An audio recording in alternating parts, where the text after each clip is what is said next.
آج شیخ محمد یعقوبی اللہ ان کی عمر میں برکت عطا فرمائے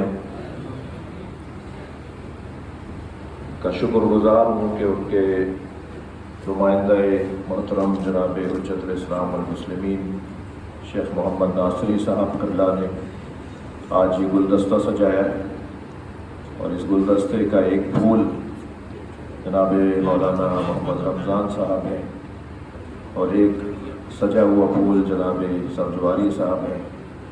اسی طرح ایک بہت ہی کھلا ہوا پھول جناب مولانا ناظر عباس تقوی صاحب ہیں، اور پھر اسی طرح ایک اور پھول ہمیں ہنگو سے نصیب ہوا ہے، وہ مولانا خوشی جوادی صاحب ہیں، اور مولانا مسعودی صاحب تو ویسے ہی لوگوں کو فرحت عطا کرتے ہیں۔ میں آپ کے سامنے بہت زیادہ طویل گفتگو کرنے کا ارادہ نہیں رکھتا تھا، لیکن میرے دوست نے مجھے کہا ہے کہ کچھ ضرور مناسبت سے بھی بات ہو، تو کچھ عرصے پہلے ہلکا پھلکا کلام ہوا تھا، تھوڑا بہت کہہ لیتا ہوں۔ عرض کیا تھا کہ جشن میں شرکت نہیں ممکن مقدر کے بغیر، جشن میں، اور میں شکر گزار ہوں، میرے لیے ہمیشہ دعا گو رہتے ہیں جناب مولانا ناظر حسین محمدی صاحب کے اللہ تشریف فرمائے۔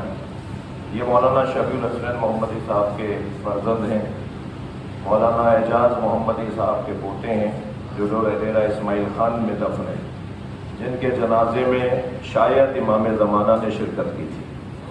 اس درجے کی صاحب تقویٰ شخصیت، اس کے پیچھے ایک واقعہ ہے جس کی طرف میں نے اشارہ کیا ہے، اس کے پیچھے ایک پورا قصہ ہے۔ حضرت محمد ابن ابی بکر سے لے کر محمدی ہیں کہ حضرت محمد ابن ابی بکر محمد و ابن و انکان من صلب ابی بکر، محمد ابن ابی بکر سے لے کر آج تک ہر صلب میں، ہر طبقے میں عالم چلے آ رہے ہیں اس طرح۔ تو حق تھا ان کا کہ میں مولانا کو آگے بلاؤں کہ جشن میں شرکت نہیں ممکن مقدر کے بغیر، غدیری ذوق لے کر بغض حیدر کے بغیر۔ نہیں، شعر سن نہیں رہے آپ کے شیخ جی، ہم سے نہ ہوگی دشمن حیدر کی بات، شیخ جی ہم سے نہ ہوگی دشمن حیدر کی بات، آئے ہو دنیا میں کیا تم کاسہ سر کے بغیر۔ آپ کی توجہات کا ممنون ہوں، عرض کر رہا ہوں مطمئن ہو جا علی کو اپنا مولا مان کر، مطمئن ہو جا علی کو اپنا مولا مان کر، زندگی پرکیف گزرے گی کسی ڈر کے بغیر۔ عزیزو، اور دشمن مولا کے آگے جو لیا نام علی، کاٹ دی شہرک بھی اس کی ہم نے خنجر کے بغیر۔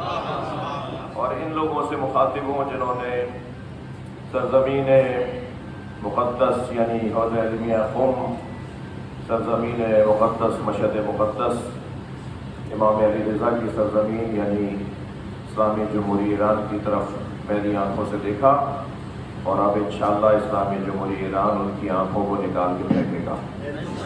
ان سے مخاطب ہوں کہ معرکہ بدر و احد کا سوچ کر تازہ کرو، معرکہ بدر و احد کا سوچ کر تازہ کرو، ذکر حیدر آج بھی لڑتا ہے لشکر کے بغیر۔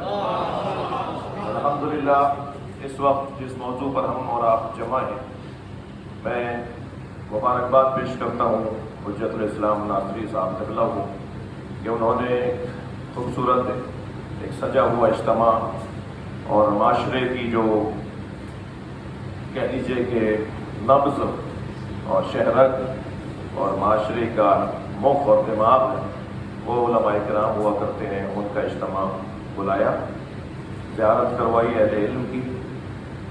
آیہ کریمہ جو مرجعیت سے وابستہ شمار کی جا سکتی ہے، وہ بڑی مشہور آیت ہے سورۃ توبہ کی، جسے آیہ نفر بھی کہتے ہیں۔ اس میں اللہ ارشاد فرما رہا ہے کہ لِيَتَفَقَّهُوا فِي الدِّينِ وَلِيُنذِرُوا قَوْمَهُمْ إِذَا رَجَعُوا إِلَيْهِمْ لَعَلَّهُمْ يَحْذَرُونَ۔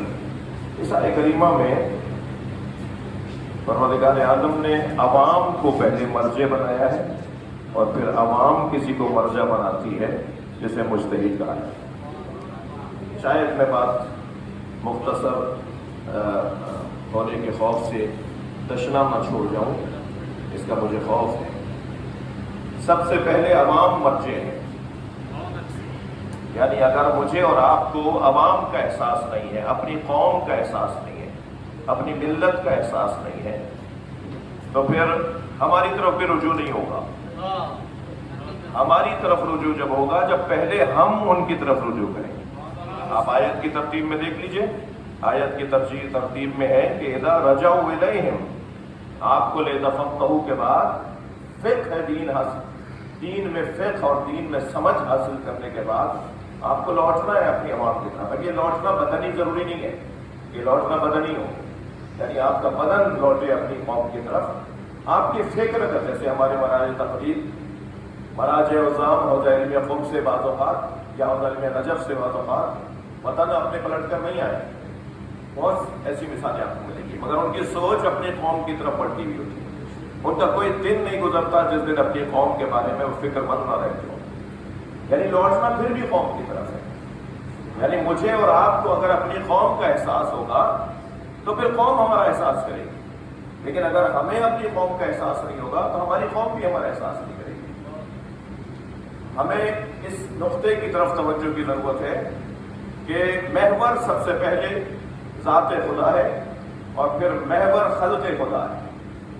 ایک عالم دین، ایک حوزے میں اصول علم کرنے والا طالب علم، اس کا محور کیا، کیوں پڑھ رہے کیا ہے وہ؟ جب ہم ہر بات کے لیے کہتے ہیں کہ تقوم للہ مثنی و فرادا، تو جب ہر کام کے لیے ہم تقوم للہ ہے نا، تو پھر کیا تعلیم کے لیے، حصول علم کے لیے تقوم للہ نہیں ہے؟ اللہ کی خاطر نہیں پڑھنی، کیوں پڑھنے جائیں؟ جی پیش نماز ہو جائے، مدرس ہو جائے، مقرر ہو جائے، مؤلف ہو جائے، مصنف ہو جائے، مؤسس ہو جائے، ہم اس لیے گئے تھے حوزے میں یا نہیں؟ ہم اس لیے گئے تھے حوزے کے اندر کہ ہم اپنے آپ کو اللہ کی بارگاہ میں ایک اچھا انسان بنا کے پیش کریں، پھر اللہ خود ذمہ داریاں عطا کرے۔ عزیزان گرامی، مرجعیت کا جو حسین کردار ہے وہ اپنی قوم کی طرف پلٹنا ہے، اور وہ جو پلٹنا ہے، میں نے جیسے عرض کیا کہ صرف بدنی طور پہ پلٹنا ہی کافی نہیں ہے۔ بہت سارے لوگ واپس آ گئے اپنے وطن میں، لیکن پھر بھی وہ کہیں اور ہے، اپنے وطن میں ہی نہیں ہے، اپنے لوگوں میں ہی نہیں، اور بہت سارے لوگ شاید واپس نہیں آئے، لیکن ان کی ایک ایک کھڑی، ایک ایک لمحہ ان کا اپنی قوم کے ساتھ جڑا ہوا ہے۔ تو مرجع جہاں عوام اور قوم مرجع کی طرف رجوع کرے گی، اسے مرجع اس لیے کہا جا رہا ہے کہ اس کی طرف رجوع ہوگا۔ قرآن مجید کی اس رہنمائی میں اس مرجع کے لیے اس کی قوم مرجع ہے، یعنی وہ ان سے دین حاصل کریں اور وہ ان کی خدمت کریں۔ اب وہ خدمت علمی ہوگا، وہ خدمت رفاہی اور فلاحی خدمات ہوں گی۔ لہٰذا ایک بزرگ عالم دین کا بڑا حسین جملہ ہے، وہ فرماتے ہیں کہ 2 میم اور 3 تے علماء کرام کا کام ہے۔ 2 میم اور 3 تے، ممبر اور محراب 2 میم اور 3 تے، تدریس، تعلیف اور تاسیس، اداروں کی تشکیل، ادارے بنانا، تاسیس۔ 3 تے آپ کا میرا کام، 3 تے اور 2 میم، اور اگر کوئی ان میں سے 5 کام کو انجام دینے میں کامیاب ہو جائے تو بہت صلاحیتوں کا حامل ہوگا، اور اگر ان میں سے کسی 2 کو کرنے کا کام حاصل ہو تو وہ بھی بہت صلاحیت، شاید ان میں ہم میں سے بعض کے اندر اتنی صلاحیت ہو کہ ہم کسی ایک شعبے کو لے کر چل سکیں اور اپنی قوم کی خدمت کر سکیں۔ لہذا اس وقت جو مشکل ہے، میں وجہ ہے، میں تسلیم کرتا ہوں، میں حقیر فقیر سا طالب علم، نااہل طالب علم ہوں، کہ کچھ بدتمیزیاں ہمارے معاشرے میں مرجعیت کے حوالے سے ہوتی ہیں۔ ہمارا خون کھولتا ہے، ہمیں غصہ آتا ہے، اور بعض اوقات اس غصے کی کیفیت میں ہم بعض مشورے بھی دے بیٹھتے ہیں یا آپس میں کم سے کم بات کر رہے ہوتے ہیں۔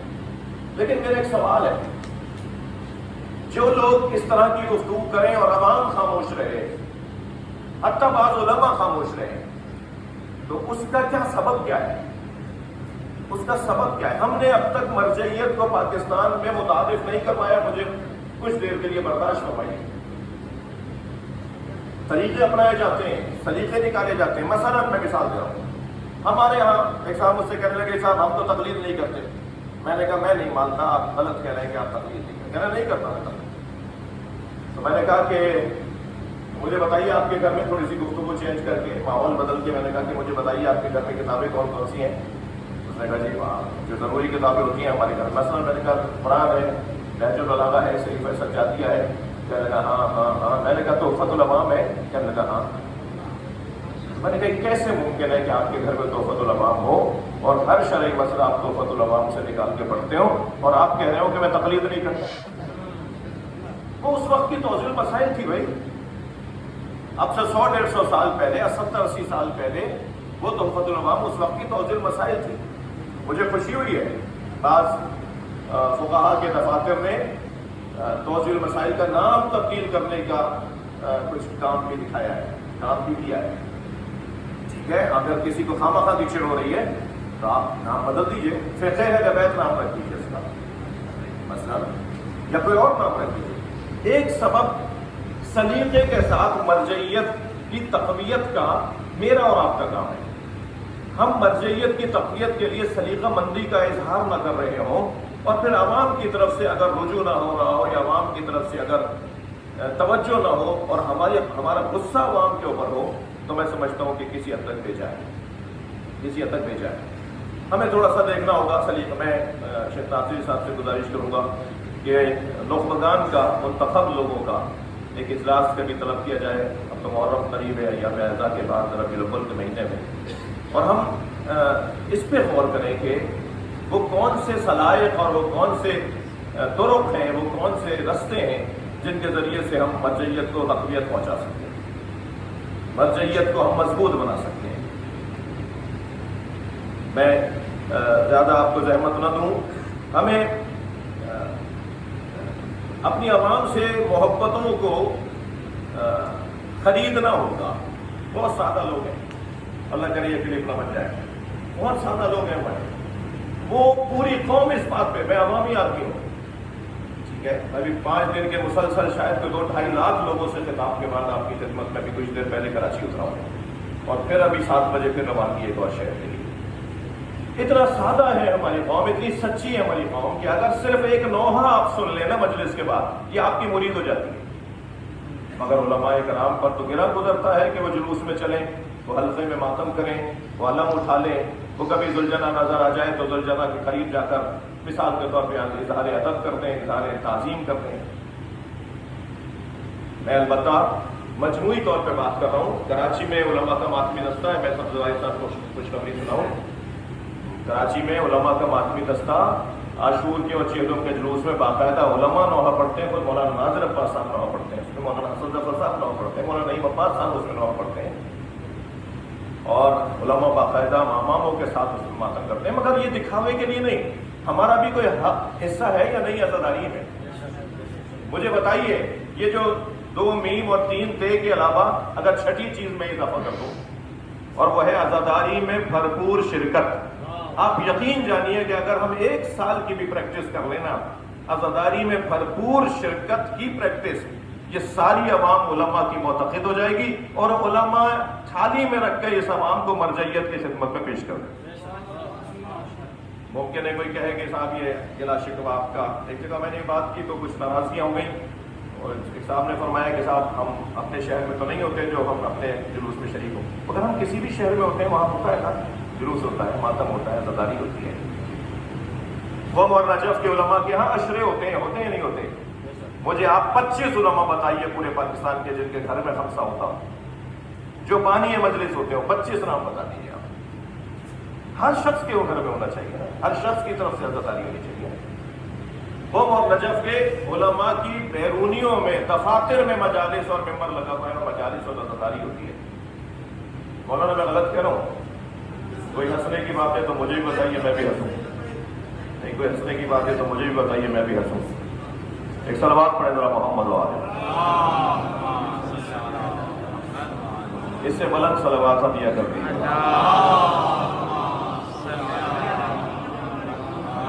آپ اس سے بھی بلند پڑھ سکتے ہیں صلوات.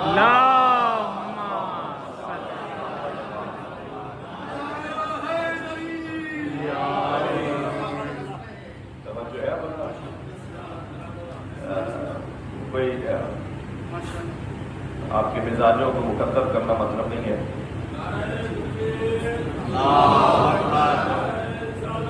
یا رسول اللہ،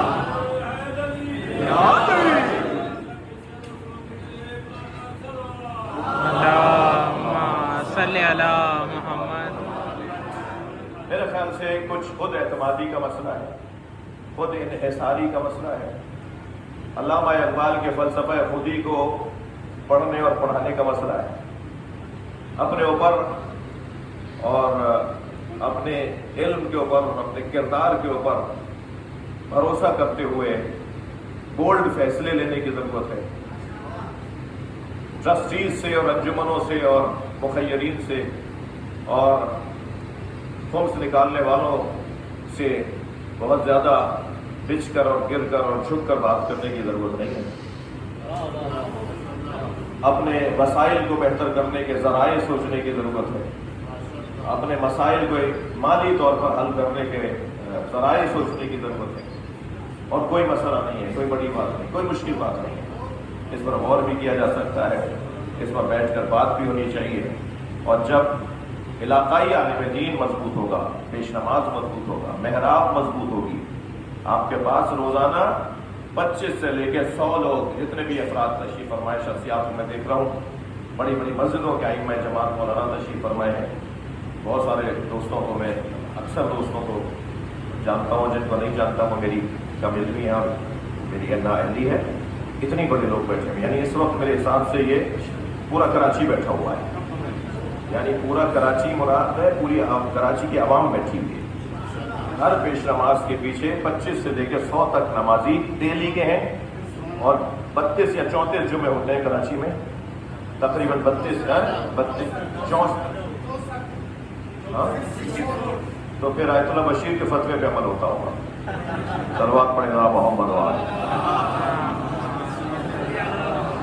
64 نہیں ہے، 64 نہیں ہے ہماری ورکنگ ہے، 64 نہیں ہے. وہ فاصلوں والے جمعوں کی بات کر رہا ہوں میں، تو بغیر فاصلوں والے میں لائیں گے تو شاید 64 ہو جائیں گے. لیکن بہرحال ہم آپ کی بات کو رکھتے ہیں، آپ کا احترام کرتے ہیں. 64 جمعے کوئی کم بات ہے؟ 64 جمعے جہاں پر 1000 آدمی، اگر 64,000 آدمی ہر جمعے کو ان کو سننے آتا ہے تو کم بات ہے اتنی بڑی تعداد. الحمدللہ ہم کسی سے کم نہیں ہیں، ہمارے ہاں کوئی کمی کمزوری نہیں ہے. ہمیں اپنے آپ کو مضبوط کرنا ہوگا، ائمہ جماعت کو، علماء کرام کو، خطباء کو، اور پھر خود اعتمادی کے ساتھ، خود انحصاری کے ساتھ. مولانا ہو سکتا ہے ایک مائکرو فائنانس کے عنوان سے علماء کو چھوٹے چھوٹے کاروبار کروا کے دیے جا سکتے ہیں. 3-4 لاکھ روپے سے 10 لاکھ روپے تک کے چھوٹے کاروبار اس ملک میں ہو رہے ہیں، تاکہ یہ تنخواہ دینا چھوڑ دیں ٹرسٹ سے،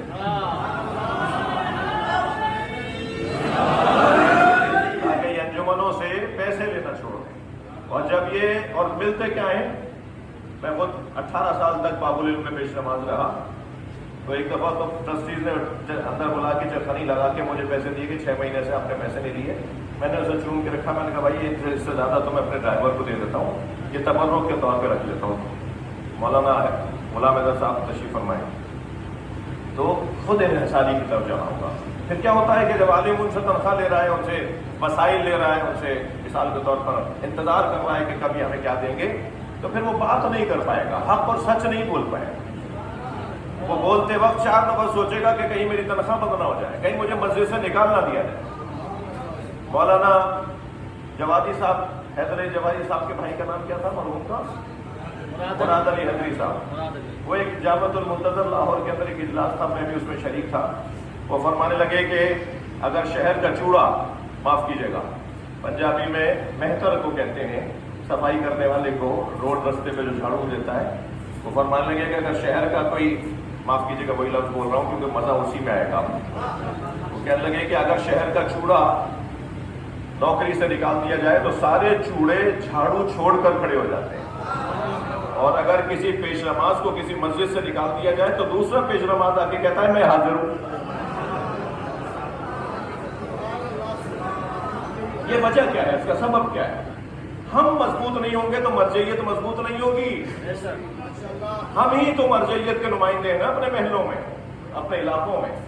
اگر ہماری طرف لوگوں کا رجوع یا تو نہیں ہے اور اگر ہے تو مجبوری میں، نماز تو پڑھنی ہے انہیں، کسی کے پیچھے تو پڑھیں گے وہ نماز، تو ہمیں کچھ پلاننگ کی ضرورت ہے، منصوبہ بندی کی ضرورت ہے، اور خوشی ہو رہی ہے